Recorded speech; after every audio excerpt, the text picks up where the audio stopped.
കർത്താവിൻ്റെ പരിശുദ്ധ നാമത്തിൽ എൻ്റെ വന്ദനം അറിയിക്കുകയാണ്. നമ്മുടെ കർത്താവിൻ്റെ വരവ് താമസിച്ചതുകൊണ്ട് നമുക്ക് ഒരുമിച്ച് കർത്താവിൻ്റെ പാദപീഠത്തിലായിരിക്കാൻ ദൈവം സഹായിച്ച് ദൈവത്തിൻ്റെ കൃപയ്ക്കായി ഞാൻ ദൈവത്തിന് നന്ദിയുള്ള ഹൃദയത്തോടെ സ്തോത്രം ചെയ്യുന്നു. ഞാൻ ചില നാളുകൾക്ക് മുമ്പേ നമ്മുടെ ചർച്ചിലെ 2 പ്രാവശ്യമായിട്ട് സമാഗമന കൂടാരത്തെക്കുറിച്ച് ഞാൻ പഠിപ്പിച്ചിരുന്നു. അതിൻ്റെ എല്ലാ ഭാഗങ്ങളും എടുത്ത് പഠിപ്പിക്കുവാൻ എനിക്ക് സാധിച്ചില്ല. അതുകൊണ്ട് ഈ പ്രാവശ്യം ദൈവത്തിൻ്റെ കൃപയിൽ ആശ്രയിച്ച് ദൈവത്തിൻ്റെ ഹിതം പോലെ തുടർന്ന് പഠിപ്പിക്കാനാണ് ഞാൻ ആഗ്രഹിക്കുന്നത്. ദൈവമക്കളുടെ പ്രത്യേകമാകുന്ന പ്രാർത്ഥന എനിക്ക് ആവശ്യമാണ്. ദൈവം നിങ്ങളെ അനുഗ്രഹിക്കുകയും സഹായിക്കുകയും ചെയ്യട്ടെ. ഇന്ന് നമ്മുടെ പെന്തക്കോസ്ത് സഭകളിലെ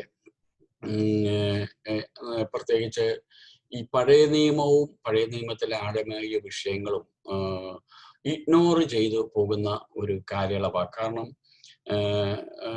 പ്രത്യേകിച്ച് ഈ ന്യൂ ജനറേഷൻ ചർച്ചസ് ഒക്കെ വന്നു കഴിഞ്ഞപ്പോൾ മറ്റുള്ള മെറ്റീരിയലൈസ് ആയിട്ടുള്ള പല കാര്യങ്ങൾക്കാണ് അവർ എംഫസിസ് ചെയ്ത് ഊന്നൽ കൊടുക്കുന്നത്. എന്നാൽ അതിൽ കൊടുക്കരുതെന്നല്ല, എല്ലാ ആത്മീയ അനുഗ്രഹങ്ങളും നമുക്ക് ദൈവം തന്നിട്ടുണ്ട്. അപ്പോൾ തന്നെ പഴയ നിയമത്തെ ഇഗ്നോർ ചെയ്യുകയും പഴയ നിയമത്തെ പ്രസംഗിക്കുന്ന നിരുത്സാഹപ്പെടുത്തുകയും ചെയ്യുന്ന ഒരു കാലയളവിലാണ് നമ്മൾ ജീവിക്കുന്നത്. അപ്പോൾ അതുകൊണ്ട് നമുക്ക് ദൈവത്തിൻ്റെ വചനം വളരെയേറെ പഠിക്കേണ്ടത് ആവശ്യമാണ്. ഞാൻ ഈ സമാഗമന കൂടാരത്തിൻ്റെ ക്ലാസ് കഴിഞ്ഞ നാളുകളിൽ എടുത്തതിൽ കുറച്ചുകൂടെയൊക്കെ ഡെവലപ്പ് ചെയ്തുള്ള നോട്ടുകളാണ് ഞാൻ ഉണ്ടാക്കിയിരിക്കുന്നത്.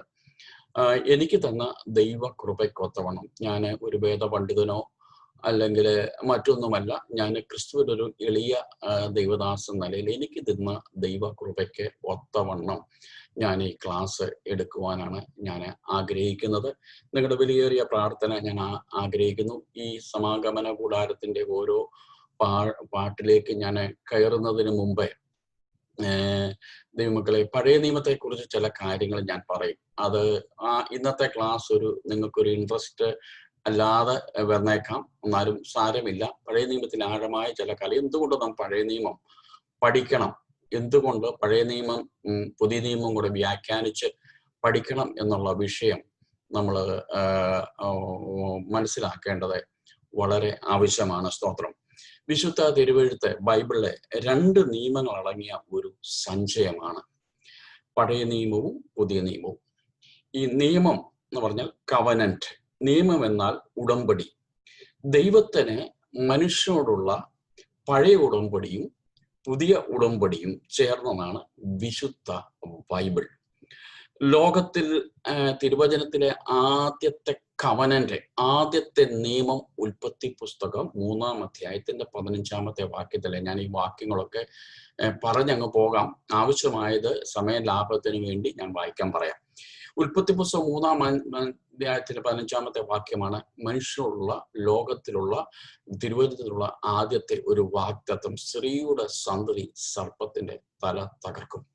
ദൈവമക്കളെ, പാപം ചെയ്ത മനുഷ്യൻ, ദൈവത്തിൽ നിന്ന് അകന്നുപോയ മനുഷ്യൻ, ദൈവ തേജസ് നഷ്ടപ്പെട്ട മനുഷ്യൻ, അന്ധകാരം നിറഞ്ഞ മനുഷ്യൻ, ശാപത്തിനടിയമ്മയായ മനുഷ്യൻ, മുള്ളും പറക്കാരെയും വേദനയും പകലത്തെ അധ്വാനവും വിയർപ്പും കൊണ്ട് ഉപജീവിക്കുമെന്ന് കേഴ്സ് കെട്ടിയ മനുഷ്യനെ വീണ്ടെടുക്കുവാൻ, അവന്റെ തേജസ് നഷ്ടപ്പെട്ട് മനുഷ്യനെ വീണ്ടെടുക്കുവാൻ ദൈവം ആദ്യം തന്ന ഒരു കവനന്റാണ് ഉൽപ്പത്തി പുസ്തകം 3-ാം അധ്യായത്തിന്റെ 15-ാമത്തെ വാക്യം. സ്തോത്രം.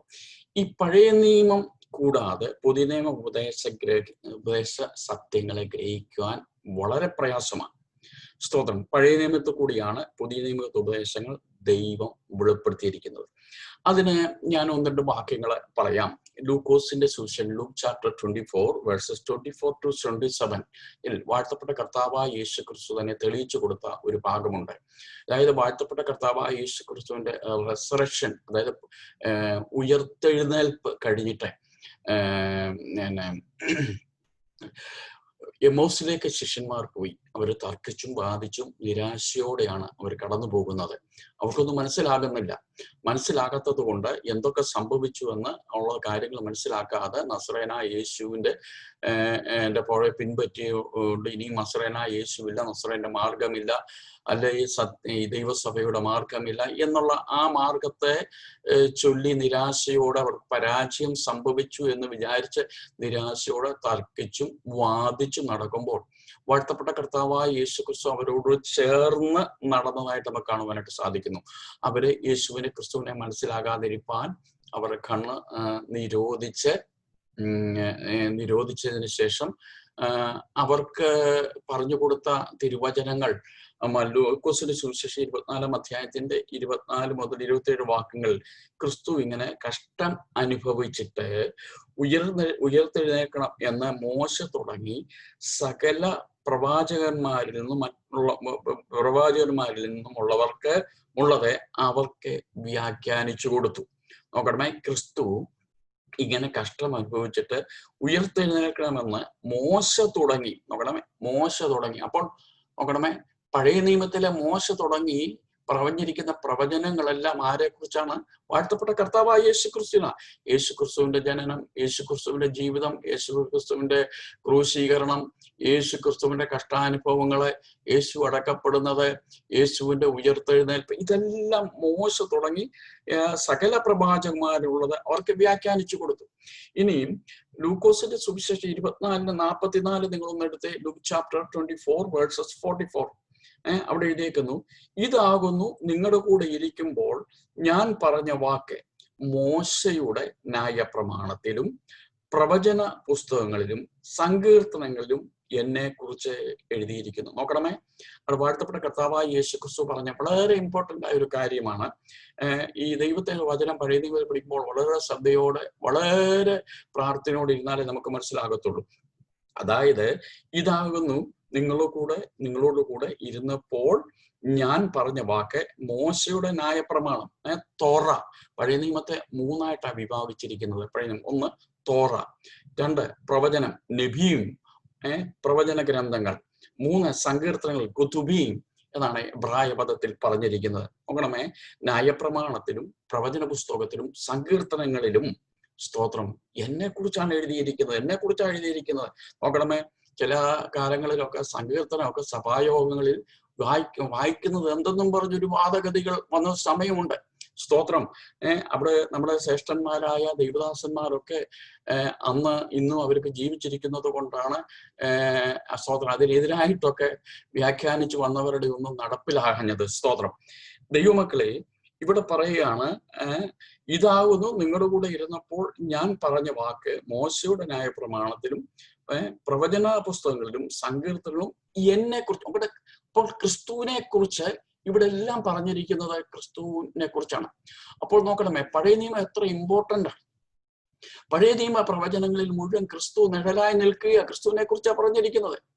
അത് പുതിയ നിയമ സത്യങ്ങളിൽ നമ്മൾ അത് വ്യാഖ്യാനിച്ച് പൊരുളായി നാം പഠിക്കേണ്ടത് നമുക്ക് ആവശ്യമാണ്. സ്തോത്രം. ഇനി വാഴ്ത്തപ്പെട്ട കർത്താവായ യേശു ക്രിസ്തു തന്നെ മത്തായിയുടെ സുവിശേഷം 13-ാം അധ്യായത്തിന്റെ 52-ാമത്തെ വാക്യത്തിൽ ഇങ്ങനെ ഒരു വാക്യമുണ്ട്. അതുകൊണ്ട് സ്വർഗരാജ്യത്തിന് ശിഷ്യനായി തീർന്ന ഏത് ശാസ്ത്രിയും തന്റെ നിക്ഷേപത്തിൽ നിന്ന് പുതിയതും പഴയതും എടുത്ത ഒരു വീട്ടിടവിനെ സദൃശമാക്കി അവിടെ നമ്മൾ പറഞ്ഞിട്ടുണ്ട്. സ്തോത്രം. സ്വർഗരാജ്യത്തിന് ശിഷ്യനായി തീർന്ന ഏത് ശാസ്ത്രിയും ഏത് സ്കോളറും എഴുതിയല്ലേ ശാസ്ത്രിമാരെ കുറിച്ചാ അവർ എന്ത് ചെയ്തെന്ന് വെച്ചാൽ അവർ പഴയതും പുതിയതും കൂടെ എടുത്ത് ഒരു വീട്ടിടയോടുള്ള സദൃശമാക്കി പറഞ്ഞതായിട്ട് നമുക്ക് കാണുവാനായിട്ട്. ഏതു കാലത്തും ഓർക്കണമേ, ദൈവത്തിന്റെ വചനം ശരിയായി പഠിപ്പിക്കണമെങ്കിൽ, ദൈവത്തിന്റെ വചനം ശരിയായി വ്യാഖ്യാനിക്കണമെങ്കിൽ ഈ പുതിയ നിയമകാലത്തെ പഴയ നിയമത്തെ ബേസ് ചെയ്തുകൊണ്ട് പഴയ നിയമത്തെ നിഴലായും അതിന്റെ പൊരുളായി പുതിയ നിയമ സത്യങ്ങളെ പഠിപ്പിച്ച് ദൈവജനത്തെ ഉറപ്പിക്കേണ്ടത് ആവശ്യമാണ്. സ്തോത്രം. പഴയ നിയമം പ്രതിരൂപവും പുതിയ നിയമം സ്വരൂപവുമാണ്. അഥവാ പഴയ നിയമം നിഴലും പുതിയ നിയമം പൊരുളും അത്രേ. ഈ അപ്പോസ്തലനായ പൗലോസ് റോമാലേഖനം 15-ാം അധ്യായത്തിലെ ഈ പഴയ നിയമ ഗ്രന്ഥങ്ങളെ കുറിച്ച് മുന്നെഴുതിയിട്ടുള്ള തിരുവചനങ്ങളെ കുറിച്ച് പറഞ്ഞൊരു ഭാഗമുണ്ട്, വളരെ ഇമ്പോർട്ടൻ്റ് ആണ്. റോമർ ചാപ്റ്റർ 15:4. എന്നാൽ മുന്നെഴുതിയിരിക്കുന്നതൊക്കെയും നമ്മുടെ ഉപദേശത്തിനായി നമുക്ക് തിരുവഴുത്തുകളാൽ ഉളവാകുന്ന സ്ഥിരതയാലും ആശ്വാസത്താലും പ്രത്യാശ ഉണ്ടാകേണ്ടതിന് തന്നെ എഴുതിയിരിക്കുന്നു. മുന്നേ എഴുതിയിരിക്കുന്നതൊക്കെയും, സ്തോത്രം, മുന്നെഴുതിയിരിക്കുന്ന പ്രവചന ഗ്രന്ഥങ്ങളിലും തോറായിലും കൊതുബീമിലും സങ്കീർത്തനങ്ങളും ഒക്കെ എഴുതിയിരിക്കുന്നത്. എന്നാൽ മുന്നെഴുതിയിരിക്കുന്നതൊക്കെയും നമ്മുടെ ഉപദേശത്തിന്, നമ്മുടെ തിരുവഴുത്തുകാരെ ഉളവാകുന്ന സ്ഥിരതയാലും ആശ്വാസത്താലും പ്രത്യാശ ഉണ്ടാകാനും തന്നെ എഴുതിയിരിക്കുന്നു. പൗലോസ് അവിടെ പറഞ്ഞിരിക്കുക. അതൊന്നും തിരസ്കരിക്കുവാനോ പഴയ നിയമം പ്രസംഗിക്കരുതെന്ന് പറയുവാനോ ഒന്നും, സ്തോത്രം, ഒരിക്കലും സാധ്യമല്ല. യേശു ക്രിസ്തുവിന്റെ ക്രൂശീകരണ സത്യം ശരിയായ നിലയിൽ നാം മനസ്സിലാക്കണമെങ്കിൽ യഹൂദന്മാരുടെ പെസഹ പെരുന്നാളിനെ കുറിച്ച് നാം പഠിക്കേണ്ടത് ആവശ്യമാണ്. സോ പെസഹായിലെ അറക്കപ്പെട്ടുകൊണ്ടിരിക്കുന്ന ആ കുഞ്ഞാട് വാഴ്ത്തപ്പെട്ട കർത്താവായ യേശു ക്രിസ്തുവിന്റെ ക്രൂശീകരണത്തിന് ആണ് വെളിപ്പെടുത്തുന്നത്. പെസഹായിലെ അറക്കപ്പെട്ട കുഞ്ഞാട് നമ്മുടെ വാഴ്ത്തപ്പെട്ട കർത്താവായ യേശു ക്രിസ്തു കാൽവറി നമുക്ക് വേണ്ടി പരമയാഗമായി തീർന്നതാണ് അതിന്റെ പൊരുള്. 1 കൊരിന്ത്യർ ലേഖനം 5-ാം അധ്യായത്തിന്റെ 7-ാമത്തെ വാക്യത്തിൽ പറയുന്നു, നമ്മുടെ പെസഹ കുഞ്ഞാട് അറക്കപ്പെട്ടിരിക്കുന്നു. അത് ക്രിസ്തു തന്നെ. പഴയ നിയമത്തിലെ മുഴുവൻ യാഗങ്ങളും കാൽവറി നമ്മുടെ കർത്താവായ യേശു ക്രിസ്തുവിന്റെ പരമയാഗത്തോടുകൂടെ ഫുൾഫില്ലായി. അതുകൊണ്ടാണ്, സ്തോത്രം, ആ യാഗം പൂർത്തിയായത് കൊണ്ടാണ് നമ്മൾ ഇന്ന് പെസഹ പെരുന്നാൾ ആചരിക്കുന്നില്ല. അത് ആചരിക്കേണ്ട ആവശ്യമില്ല. നമ്മുടെ കുഞ്ഞാട് എന്നേക്കുമായി നമുക്ക് അറക്കപ്പെട്ടു. ഇനി ന്യായപ്രമാണത്തെ കുറിച്ച് ഒന്നിട്ട് കാര്യങ്ങള് ഞാൻ പറയുകയാണ്. ഗലാത്യലേഖനം 3-ാം അധ്യായത്തിന്റെ 23-24 വാക്യങ്ങളിൽ ന്യായപ്രമാണത്തെ കുറിച്ച് പറഞ്ഞിരിക്കുന്ന ന്യായപ്രമാണം ഒരു ശിശുപാലകനായിരുന്നു. Therefore the law has become our tutor to lead us to Christ. സ്തോത്രം, ന്യായപ്രമാണം ഒരു ശിശുപാലകനായിരുന്നു. അത് നമ്മളെ ക്രിസ്തുവിലേക്ക് ലീഡ് ചെയ്തൊരു ട്യൂട്ടറായിരുന്നു. ഗലാത്യലേഖനം 3-ാം അധ്യായത്തിന്റെ 25-ാമത്തെ വാക്യത്തിൽ വിശ്വാസം വന്നതിന് ശേഷമോ നാം ഇനിയും ശിശുപാലകന്റെ കീഴിലല്ല. But now that faith has came, we are no longer under the tutor. സ്തോത്രം, നമ്മൾ വിശ്വാസത്തിൽ വന്ന് യേശുവിനെ സ്വന്തം രക്ഷയെ സ്വീകരിച്ചു കഴിഞ്ഞപ്പോൾ ഇനിയും നമ്മൾ ആ ശിശുപാലകന്റെ അണ്ടറിലല്ല. We are no longer under the tutor. Praise the Lord. സ്തോത്രം, ഹല്ലേലൂയ.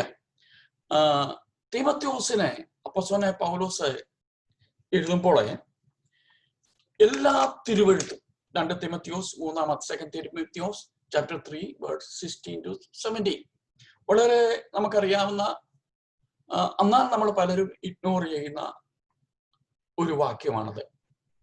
എല്ലാ തിരുവെഴുത്തും ദൈവശാസ്ത്രമാകിയാൽ ദൈവത്തിന്റെ മനുഷ്യൻ സകല സൽപ്രവർത്തിക്കും പ്രാപിച്ച് തികഞ്ഞവനാകേണ്ടതിന് ഉപദേശത്തിനും ശാസനത്തിനും ഗുണീകരണത്തിനും നീതിയിലെ അഭ്യാസത്തിനും പ്രയോജനമുള്ളതാകുന്നു. അതെ, ദൈവത്തിന്റെ വചനത്തിന്റെ ഇമ്പോർട്ടൻസ്. Price the Lord. ഇന്ന് ദൈവസഭകളിൽ ദൈവവചന ശുശ്രൂഷ വളരെ കുറഞ്ഞിരിക്കുന്നു. പണ്ടൊക്കെ നമ്മുടെ നാട്ടിൽ നടക്കുന്ന കൺവെൻഷനിലൊക്കെ 1.5 മണിക്കൂർ 1.25 മണിക്കൂറൊക്കെയാ വചന ശുശ്രൂഷ നടക്കുന്നത്. അത് 2 ദൈവദാസന്മാരുണ്ടെങ്കിൽ 2 മണിക്കൂർ കാണും. ഇന്ന് 2 ദൈവദാസന്മാരുണ്ടെങ്കിൽ കഷ്ടിച്ച് 1 മണിക്കൂറാ. ബാക്കി മുഴുവൻ മറ്റുള്ള കാര്യങ്ങൾക്ക്, അനൗൺസ്മെന്റിനും മറ്റുള്ള കാര്യങ്ങൾക്ക് വേണ്ടിയാണ്. ദൈവത്തിന്റെ വചനം ശരിയായ രീതിയിൽ പഠിപ്പിക്കുവാൻ, അത് ശുശ്രൂഷിക്കുവാൻ ദൈവദാസന്മാർക്ക് ഇനഫ് ടൈം ഇന്നില്ലാത്ത, പിന്നെ ദൈവദാസന്മാരെല്ലാം കൂടെ ഒക്കെ പെട്ടെന്ന് കൺക്ലൂഡ് ചെയ്ത് പറഞ്ഞ് അങ്ങ് അവസാനിപ്പിക്കുക. അപ്പോൾ തിരുവഴുത്ത്, എല്ലാ തിരുവഴുത്തും ആകേണ്ടതിന് സ്തോത്രം, ഉപദേശം, ശാസനത്തിന്, ഗുണീകരണത്തിലെ, നീതിയിലെ അഭ്യാസത്തിന് പ്രയോജനമുള്ളതാകും. ഞാൻ പറഞ്ഞല്ലോ, പഴയ നിയമം പഠിക്കുമ്പോൾ അത് നിഴലായിട്ടും പുതിയ നിയമം പൊരുളായിട്ടും വ്യാഖ്യാനിച്ചാണ് നമ്മൾ ദൈവത്തിന്റെ വചനങ്ങൾ പഠിക്കേണ്ടത്. പഴയ നിയമ ഉപദേശങ്ങൾ, ഇനിയും പറയുന്ന കാര്യങ്ങൾ വളരെ ഇമ്പോർട്ടൻ്റ് ആണ്. പഴയ നിയമ ഉപദേശങ്ങൾ വെളിപ്പെടുത്തുന്ന പുതിയ നിയമത്തിലെ ശില്പമാണ് സമാഗമന കൂടാരം.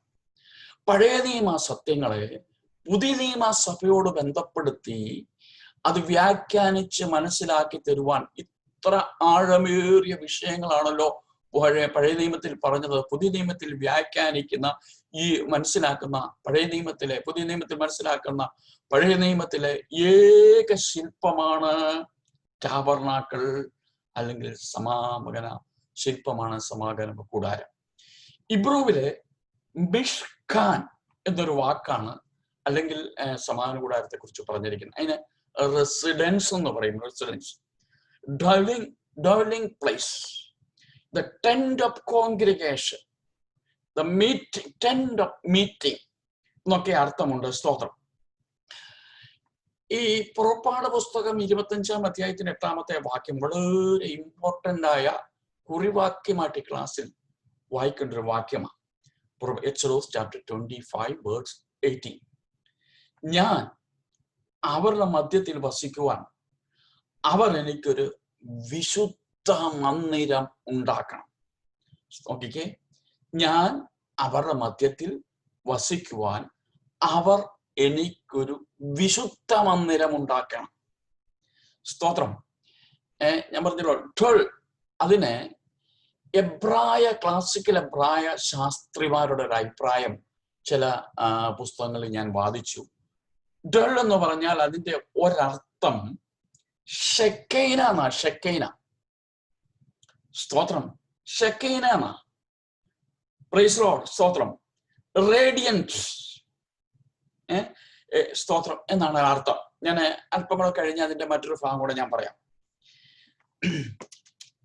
ഏകദേശം 3500 വർഷങ്ങൾക്ക് മുമ്പ് മരുഭൂമിയിൽ ഫാബ്രിക്കേറ്റഡ് ആയിട്ട് അഴിച്ചു മാറ്റുവാൻ കഴിയുന്ന ഒരു ശില്പമാണായിരുന്നു ദൈവജനത്തിന് മധ്യേ ഈ സമാഗമന കൂടാരം. സ്തോത്രം. ഇതിനെ പലരും ചോദിക്കും, ഈ കുറ്റിയും കൊളുത്തും തൂണും കയറും മുൾക്കൊളുത്തും ഇതൊക്കെ പഠിക്കേണ്ട ആവശ്യം എന്താ? നിങ്ങൾക്കറിയാവോ? തിരുവചനം പഠിക്കുമ്പോൾ വേദപുസ്തകത്തിലെ 50 അധ്യായങ്ങൾ ഇത് പഠിക്കുന്നതിന്റെ ഇമ്പോർട്ടൻസ്. 50 അധ്യായങ്ങളാണ് തിരുവചനത്തിൽ ടാബർനാക്കളെ കുറിച്ച്, സമാഗമന കൂടാരത്തെ കുറിച്ച് പറഞ്ഞിരിക്കുന്നത്. പഴയ നിയമത്തിൽ തന്നെ 46 അധ്യായങ്ങൾ പറഞ്ഞിട്ടുണ്ട്. പുതിയ നിയമത്തിൽ എബ്രായ ലേഖനത്തിൽ 4 അധ്യായത്തിൽ പറഞ്ഞിട്ടുണ്ട്.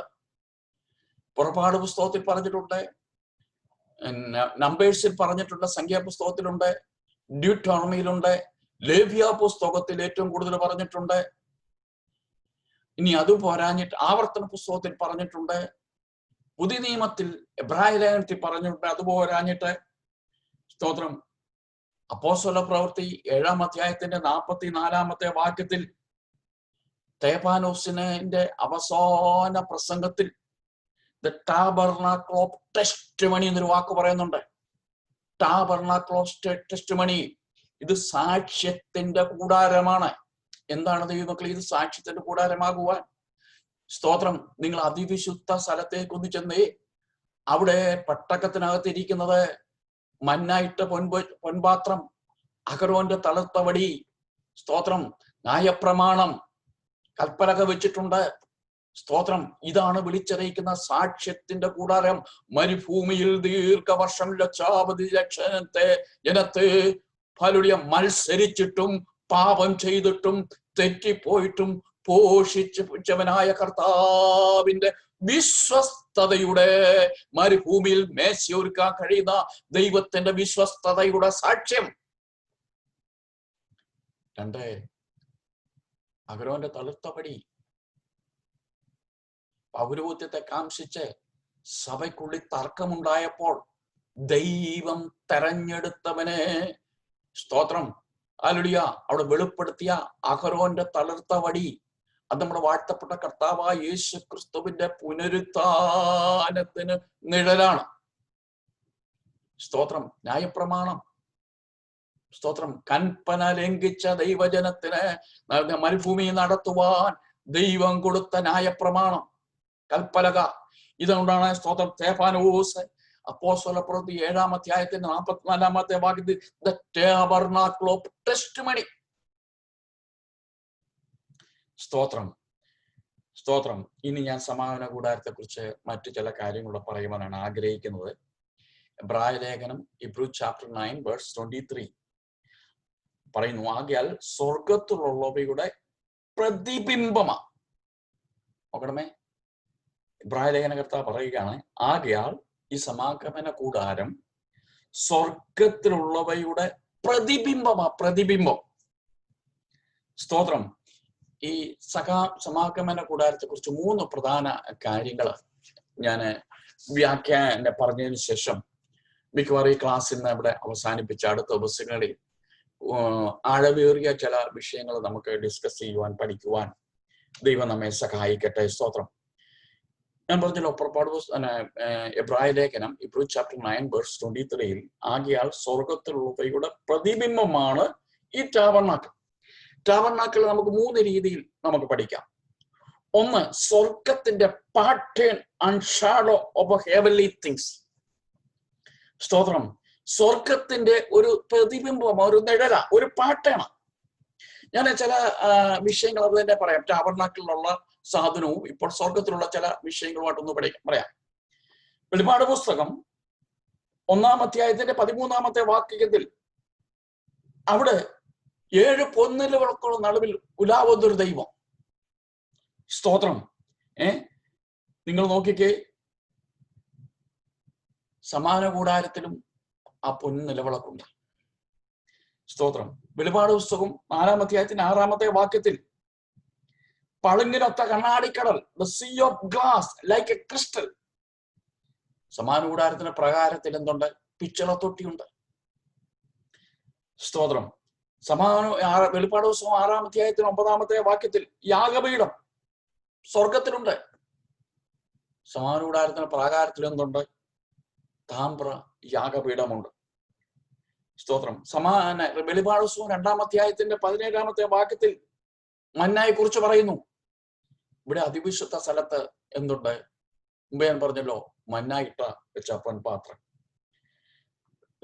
റെവലേഷൻ ചാപ്റ്റർ 11 വേഴ്സ് 19 11-19 വെളിപ്പാട് പുസ്തകം അവിടെ നിയമപ്പെട്ടകത്തെ കുറിച്ച് പറയുന്നു. അതിവിശുദ്ധ സ്ഥലത്ത് ഇതിനകത്തും നിയമപ്പെട്ടകമുണ്ട്. സ്തോത്രം.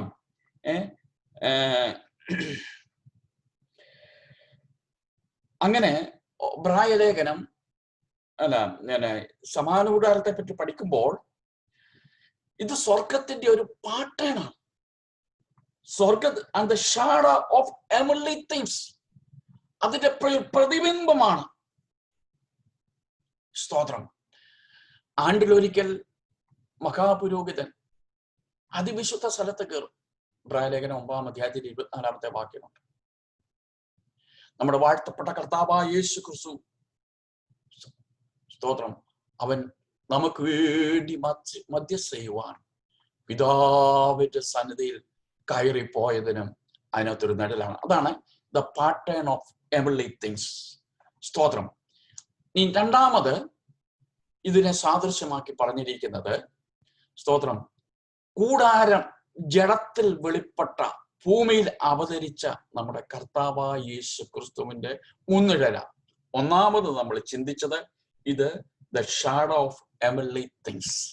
രണ്ടാമത് നമ്മൾ ചിന്തിക്കുന്നത് കൂടാരം ജഡത്തിൽ വെളിപ്പെട്ട അഥവാ ഭൂമിയിൽ അവതരിച്ച നമ്മുടെ കർത്താവിന് 3 നിഴലാണ്. ഇസ്രായേലിന്റെ മധ്യത്തിൽ യഹോവയുടെ വസതിയാകുന്ന ഈ കൂടാരം ഇരുന്നത് പോലെ തന്നെ ദൈവം ക്രിസ്തുവിലിരുന്ന് ലോകത്തോട് നിരപ്പിച്ചു പോന്നു. അതിന് വാക്യം 2 കൊരിന്ത്യർ 5-ാം അധ്യായത്തിന്റെ 19-ാമത്തെ വാക്യം, 2 കൊരിന്ത്യർ chapter 5 verse 19 എന്നുള്ള വാക്യമാണ്. സ്തോത്രം. കൊലോസ് ലേഖനം 2-ാം അധ്യായത്തിന് 9-ാമത്തെ വാക്യത്തെ പറഞ്ഞ അവനിലല്ലോ ദൈവത്തിന്റെ സകല സമ്പൂർണതയും ദേഹരൂപമായി വസിക്കുന്നത്. സ്തോത്രം. ഇസ്രായേൽ മക്കളോ മോശയോ അല്ല ഈ കൂടാരത്തിന്റെ പ്ലാൻ ഉണ്ടാക്കിയത്, ദൈവമത്രേ. ഇസ്രായേൽ മക്കളോ മോശയോ അല്ല ഈ കൂടാരത്തിന്റെ പ്ലാൻ, ഇത് ദൈവമത്രേ ഇതിന്റെ പ്ലാൻ ഉണ്ടാക്കിയത്. ക്രിസ്തുവിന്റെ അവതാരം മനുഷ്യൻ ആർക്കും അതിലൊരു പങ്കില്ല. സ്തോത്രം. അതുകൊണ്ടാണ് എബ്രായ ലേഖനം 10:5 പറഞ്ഞു, ഒരു ശരീരം എനിക്ക് ഒരുക്കപ്പെട്ടിരിക്കുന്നു. സ്തോത്രം. പ്രൈസോ. ക്രിസ്തുവിന്റെ ജനനം തികച്ചും ഡിവിനിറ്റി, ദൈവത്തിന്റെ പദ്ധതിയാണ്. അതിനകത്ത് മനുഷ്യന്റെ ഒരു കരങ്ങളുമില്ല. Praise Lord. ഇനി 3-ാമത്തെ വ്യാഖ്യാനം.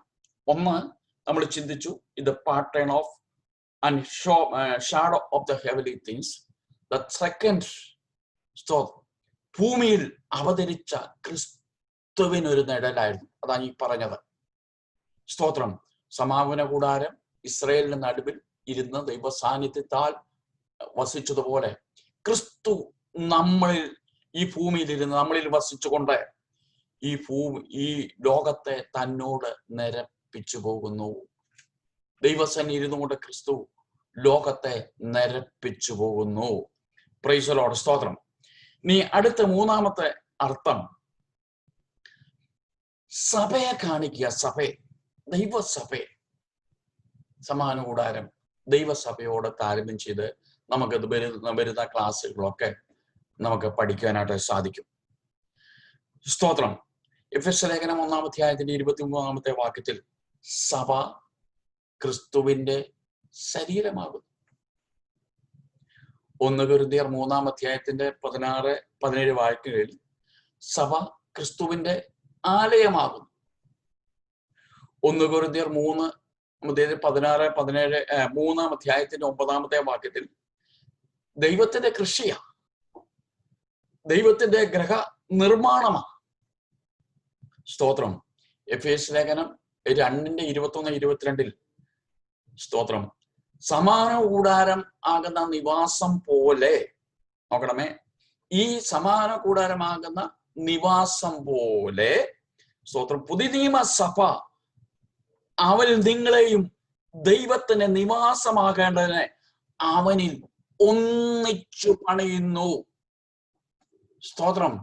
Price the Lord. ഒന്നിച്ചു പണിയുന്നു. ദൈവസഭ, സമാഗമന കൂടാരം ദൈവസഭയ്ക്ക് ഒരു നിഴലായിരിക്കുന്നു. സമാഗമന കൂടാരം ഒരു വിശുദ്ധ നിവാസമായതുകൊണ്ട് നമ്മെ ഓരോരുത്തരെയും ഒരു നിവാസമാകേണ്ടതിന്, അവനിൽ ഒരു നിവാസമാകേണ്ടതിന് അവനിൽ നമ്മെ ഒന്നിച്ചു പണിയുന്നു. Price the Lord. ദൈവമക്കളെ, ഒരു വിഷയം ഓർക്കണം. സ്തോത്രം. എന്നാലും ഈ കൂടാരത്തിന്റെ താക്കോൽ, ഈ സമാന കൂടാരത്തിന്റെ താക്കോൽ, അത് ക്രിസ്തു തന്നെയാ. ക്രിസ്തു തന്നെയാ. Praise the lord. സ്തോത്രം. ക്രിസ്തുവിനെ കൂടാതെ ഒന്നുമില്ല. ക്രിസ്തുവിനെ കൂടാതെ ഒന്നുമില്ല. Praise the lord. സ്തോത്രം. Praise the lord. യോഹന്നാന്റെ സുവിശേഷം 1-ാം അധ്യായത്തിന്റെ 14-ാമത്തെ വാക്യത്തിൽ വചനം ജഡമായി തീർന്നു, കൃപയും സത്യവും നിറഞ്ഞവനായി നമ്മുടെ ഇടയിൽ പാർത്തു. സ്തോത്രം. Praise the lord. സ്തോത്രം. പഴയ നിയമത്തിലേക്ക് ഒന്ന് വന്നു നോക്കി. മുമ്പേ വായിച്ചത് പുറപ്പാട് പുസ്തകം 25-ാം അധ്യായത്തിന്റെ 8-ാമത്തെ വാക്യത്തിൽ, ഞാൻ അവരുടെ നടുവിൽ വസിക്കുവാൻ അവർ എനിക്കൊരു വിശുദ്ധ മന്ദിരം ഉണ്ടാക്കണം. And let them make me sanctuary that I may dwell among them. ഞാൻ മുമ്പേ പറഞ്ഞല്ലോ, ഡ്വൽ എന്നുള്ള ആ വാക്കിനെ എബ്രായ ശാസ്ത്രിമാർ ചിലരുടെ ഒരു അഭിപ്രായം ഇതാണ്, ഷെക്കേന എന്നൊരു വാക്കാ. നിങ്ങൾ നോക്കിക്കേ, സമാഗമന കൂടാരത്തിന്റെ അതിവിശുദ്ധ സ്ഥലത്തേക്ക് നോക്കിക്കേ, അവിടെ ആരെങ്കിലും വിളക്ക് കത്തിച്ചു വെച്ചിട്ടുണ്ടോ? അവിടെ ആരെങ്കിലും വില കൂടിയ ഫോക്കസ് ചെയ്ത, അവിടെ പുരോഹിതൻ ശുശ്രൂഷിക്കുമ്പോൾ മേളിൽ നിന്ന് വലിയ ലൈറ്റുകളൊക്കെ ഇന്നത്തെ പല ആലയങ്ങളിലും കാണുന്ന പോലെ ഫോക്കസ് ചെയ്ത് അങ്ങോട്ട് പോകുമ്പോൾ അങ്ങോട്ട് ഫോക്കസ് ചെയ്തു, ഇങ്ങോട്ട് പോകും ഇങ്ങോട്ട് റൗണ്ടിനകത്ത് ഫോക്കസ് ചെയ്ത് ഇങ്ങനെ, ഇതിന്റെ ആവശ്യമില്ല. മഹാപുരോഹിതനകത്ത് ചെല്ലുമ്പോൾ അല്ലെങ്കിൽ ജനം പാറകാലത്തിൽ വരുമ്പോൾ, വിശുദ്ധ സ്ഥലത്ത് വരുമ്പോൾ, സ്തോത്രം, അതിവിശുദ്ധ സ്ഥലത്ത് പെട്ടകത്തിന്മേൽ ഇറങ്ങിയിരിക്കുന്ന ദൈവത്തിന്റെ ഷെക്കേന, അവിടെ ആ വെളിച്ചമാണ് അവിടെ പകരുന്നത്. ദൈവം നമ്മുടെ ഉള്ളിൽ വസിക്കുമ്പോൾ, മഹത്വത്തിന്റെ പ്രത്യാശ ക്രിസ്തു നമ്മുടെ ഉള്ളിൽ വസിക്കുമ്പോൾ, വീണ്ടെടുക്കപ്പെട്ട ദൈവത്തിന്റെ പൈതലെ നമ്മുടെ ഉള്ളിൽ ക്രിസ്തു വസിക്കുമ്പോൾ, സ്തോത്രം, ആ ദിവ്യ പ്രകാശത്താൽ, ആ തേജസ്സിനാൽ നാം ഭരിക്കപ്പെട്ടവരെ നിറഞ്ഞവരാ. സ്തോത്രം, പ്രൈസ് ദി ലോർഡ്. സ്തോത്രം. നിങ്ങളിനി ഇത് അതിവിശുദ്ധ സ്ഥലത്തെ കാര്യമാണ് ഞാൻ പറഞ്ഞത്. ഇനി വിശുദ്ധ സ്ഥലത്തേക്ക് തോന്നി, അവിടെ ഒരു കവരവിളക്കിരിപ്പുണ്ട് കത്തി. അത് ആരെ കാണിക്കുന്നറിയാവോ? ക്രിസ്തുവിനെ കാണിക്കുന്നു. Price the Lord. ആ കവരവിളക്കിന്റെ വെളിച്ചത്തിലാ ശുശ്രൂഷകന്മാർ അല്ല പുരോഹിതന്മാർ അവിടെ ശുശ്രൂഷിക്കുന്നത്. സ്തോത്രം. പുതിയ നിയമ ശുശ്രൂഷകന്മാർ ദൈവ തേജസ് നിറയപ്പെട്ട് ആ ദൈവ തേജസ്സിലാണ് അവർ ശുശ്രൂഷിക്കേണ്ടത്. Praise the lord. സ്തോത്രം. ആ വിശുദ്ധ സ്ഥലത്തെ ആ കവരവിളക്ക് വാഴ്ത്തപ്പെട്ട കർത്താവായ യേശു ക്രിസ്തുവിന് നിഴലാണ്. ഞാൻ ലോകത്തിന്റെ വെളിച്ചമെന്ന് പറഞ്ഞത്. ഈ അന്ധകാരം നിറഞ്ഞ ലോകത്ത്, പാപം നിറഞ്ഞ ലോകത്ത്, പാപത്തെ പച്ചവെള്ളമായി ഊറ്റിക്കുടിച്ച മനുഷ്യൻ, പാപത്തിനടിമയായിരിക്കുന്ന മനുഷ്യൻ, പാപത്താൽ ബന്ധിക്കപ്പെട്ട മനുഷ്യൻ, സ്തോത്രം, പാപം അന്ധകാരവും കൂരിരുട്ടും ഈ ലോകത്തെ മൂടിയിരിക്കുന്ന സമയത്ത് ദൈവമക്കൾ ലോകത്തിന് വെളിച്ചമായത്, തപ്പിത്തടഞ്ഞ് ഇരുട്ടിൽ കിടക്കുന്ന മനുഷ്യന് വെളിച്ചമായിരിക്കുന്ന നീതി സൂര്യനായ നമ്മുടെ കർത്താവായ യേശു ക്രിസ്തു മാത്രമാണ്. സ്തോത്രം. അതുകൊണ്ട് മനുഷ്യന്റെ ജീവിതത്തിലെ അന്ധകാരം മാറണമെങ്കിൽ, ഞാൻ എൻ്റെ ഈ ദൂത് പറഞ്ഞുകൊണ്ട് ഞാൻ എൻ്റെ വാക്കുകളെ ചുരുക്കുകയാണ്. സ്തോത്രം. ഹല്ലേലൂയ. മനുഷ്യന്റെ ജീവിതത്തിലെ അന്ധകാരം മാറണമെങ്കിൽ, മനുഷ്യന്റെ ജീവിതത്തിലെ പിശാചിന്റെ പിടി മാറണമെങ്കിൽ, അവന്റെ നിരാശ മാറണമെങ്കിൽ, ക്രിസ്തു അവന്റെ ഉള്ളിൽ വരയണം. ഞാൻ എൻ്റെ വാക്കുകളെ ചുരുക്കുന്നു. അടുത്ത ദിവസങ്ങളിൽ തുടർന്നുള്ള ക്ലാസ് എടുക്കുവാൻ ഞാൻ ആഗ്രഹിക്കുന്നു. ദൈവമായ കർത്താവ് നമ്മെ എല്ലാവരെയും അനുഗ്രഹിക്കുകയും സഹായിക്കുകയും ചെയ്യട്ടെ എന്ന് ഞാനും പ്രാർത്ഥിക്കുന്നു. ഇത്രയും സമയം ദൈവവചനം കേൾക്കുകയും പ്രാർത്ഥിക്കുകയും സപ്പോർട്ട് ചെയ്യുകയും ചെയ്ത എല്ലാ ദൈവമക്കൾക്കും എൻ്റെ നന്ദിയും എൻ്റെ സ്നേഹവും ഞാൻ അറിയിക്കുന്നു. ഇത് അനേക ദൈവമക്കൾക്ക് അനുഗ്രഹമായി തീരുവാൻ ദൈവമായ കർത്താവ് നമ്മെ ഇടയാകട്ടെ. ദൈവം നമ്മെ എല്ലാം